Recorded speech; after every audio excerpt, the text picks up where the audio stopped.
अरे कौन तप कइलू सीताजी, कौन तप कइलू सीताजी, तोहर मिलले राम।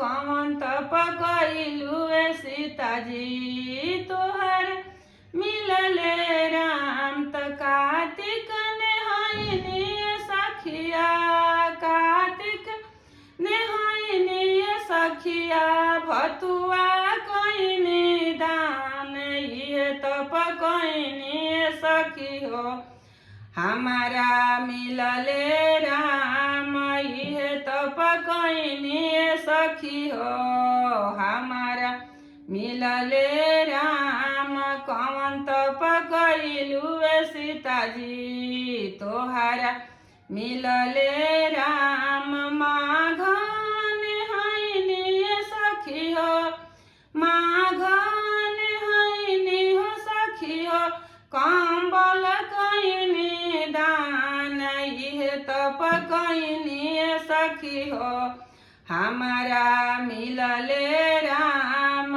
ये तप कइनी सखी हो, हमारा मिलले राम। कौन तप कइलू सखी सीताजी, तोहरा मिलले राम। बैसाख नेहाइनी सखिया, बैसाख नेहाइनी सखिया, शरबत कइनी दान।